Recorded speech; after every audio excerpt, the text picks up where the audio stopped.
Hey Racers, welcome back to the RC Fanatics, and today I have a very special interview for you guys. Please help me welcome good friend, longtime teacher, and owner of Staub Bros RC Speedway. Please welcome Scott Staub. Hey Scott, how you doing today? I'm good. How are you, Jacob? I'm doing fine. So, just want to let you ask you a few questions about your racing and how you've been. Sure. All right. So, where do you live and what do you do when you're not racing RC cars? Well, I live in Bonneville here, so I'm close, only about a mile or so from the track.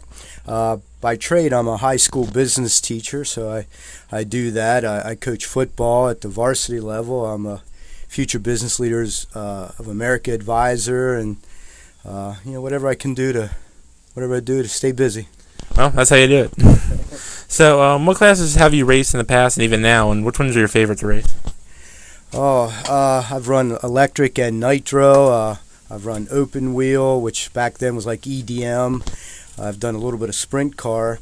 I've raced a lot of nitro late models. I always liked those, and I race electric late model like 17.5. I do a little 10.5 sprint racing. Probably my favorite type of racing though would have to be a late model. I like late models. Really? Yep, anything with late models. That surprised me because I had Nick on here a few weeks ago, and his favorite class was the mod sprints. Yeah. Which, I mean, they're good, but, you know. So, how long have you been racing RC cars? Probably competitively, for about maybe 28, 29 years, probably about 29 years. Wow, and then that's amazing, and that's about for as long as the track's been open. Yeah. So, how'd you get started in the hobby? Like, who got you into it, and what got you to decide to start it? Well, back in the 1980s, probably early to mid 80s, when the Tamiya Grasshopper came out, that's a long time ago. That's definitely a blast from the past. Yeah, it definitely is. But I started with a Tamiya Grasshopper, and I just started, playing around with it with my buddies and stuff. We would kind of mess with them in the junkyard over here a little bit, and just did that for a little while, and then kind of outgrew that, so to speak, because my buddies and I, we kind of got our driver's license, and I kind of put the RC cars away for a while. But then my brother Todd, who's 6 years younger than I am, when he got to be a young teenager, he started getting into the RC cars and things, and then I got the idea. It's like, well, let's make a racetrack in my grandfather's field. So we started doing that one Saturday back in like 1989, 1990, and that's kind of got me started in the competitive side of RC racing. Wow, so it's weird. It's weird because a lot of people we see here have gotten out of it for years and then come back into it later on down the road. Yeah, it's pretty common. Yeah. So what's your, all those years you have, I'm sure you have a couple, but what's your favorite RC racing memory or story? Oh, there's so many of them. It's just getting out on the track, I think, and I don't care if I'm in the C main, D main, or qualifier. Just racing back and forth with people, I think, is fun. Passing people, being passed, I think that's fun.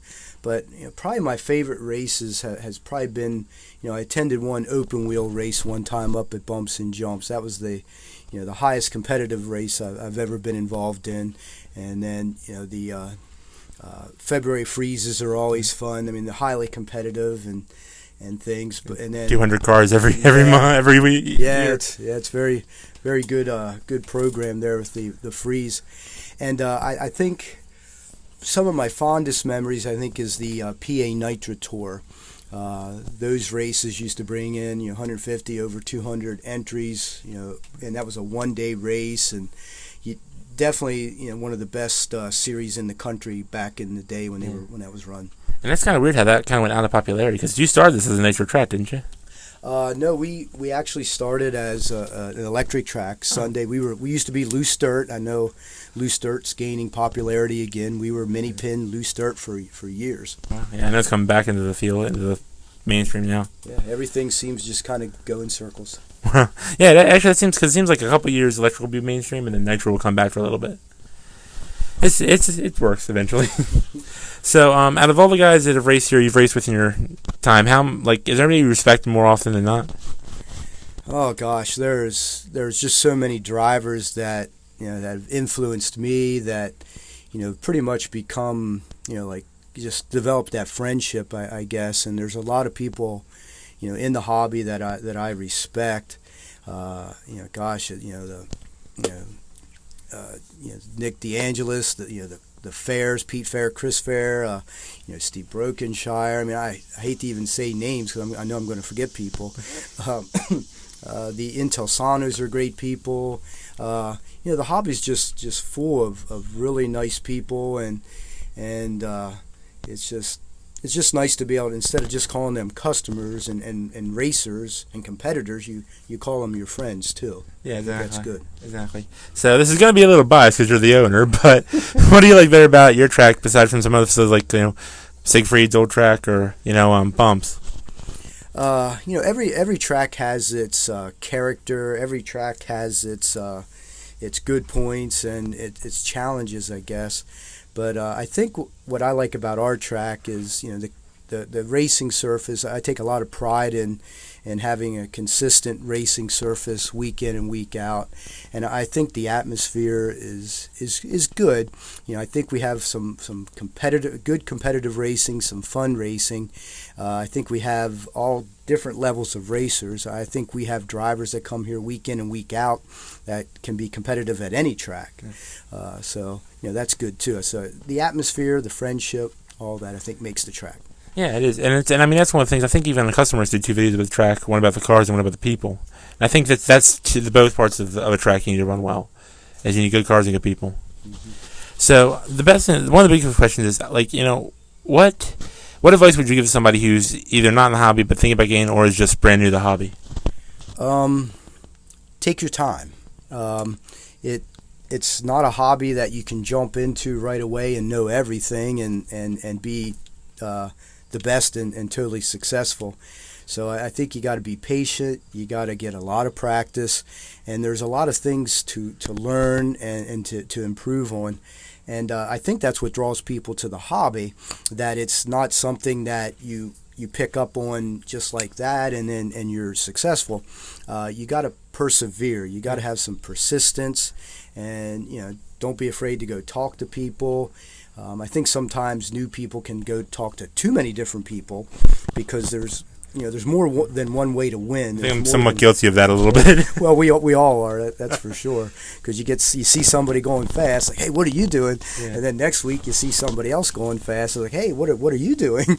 And you get different answers because there's more than one way to go fast. Yeah. But that can be a good thing too, though, because you can try out different options and see what works. And you run a lot of practice, which is probably the best time to do that is during a practice session. Yes, I would agree. Yep. So the biggest question, is, when you started this track 20 plus years ago, did you expect this to be, the kind of business and following that it has now? No, not at all. We've been very fortunate. There's been a lot of good quality tracks and people that have come and gone, and for whatever reason we've been able to endure and keep going. And it has a lot to do with the people that keep coming back, years and years, and the new people that come and enjoy it, and the word of mouth that people spread around about us. I think we have a good reputation, and I think that helps a lot. But yeah, when I was like 19 when we started, and my brother Todd was like 14, 15, something like that. We were just a bunch of kids doing it for fun, and we had a couple kids coming, and we started racing like that. And then before we knew it, a couple adults started coming saying, hey, this is pretty cool. And we just keep adding things every year, trying to get better, doing better. Every year I see updates on the Facebook page. So real quick, what's the address for the track? 25 Locust Street is probably the Google address that you want. 25 Locust Street, Bonneville, PA. Right. And if you pull up and you see a sign that says Staub Brothers Used Auto Parts, you're in their place. Just turn there and drive all the way back, and you'll see the track. So, thank you, Scott, for sitting down with me. It was an amazing interview. Well, thank you. Appreciate you having me. I think that'll get some serious views. I'm glad what you're doing for us. Thank you. Much appreciate it. So, this is about wraps up today. So, as always, guys, keep wheels on track, and we'll see you next time. And also, if you want to see some more videos of Scott, you can go on YouTube and search for the Staub Brothers Racing Network on YouTube. See live race footage, profiles, tried news, and a whole lot more. For now, keep your wheels on track, and we'll see you next time.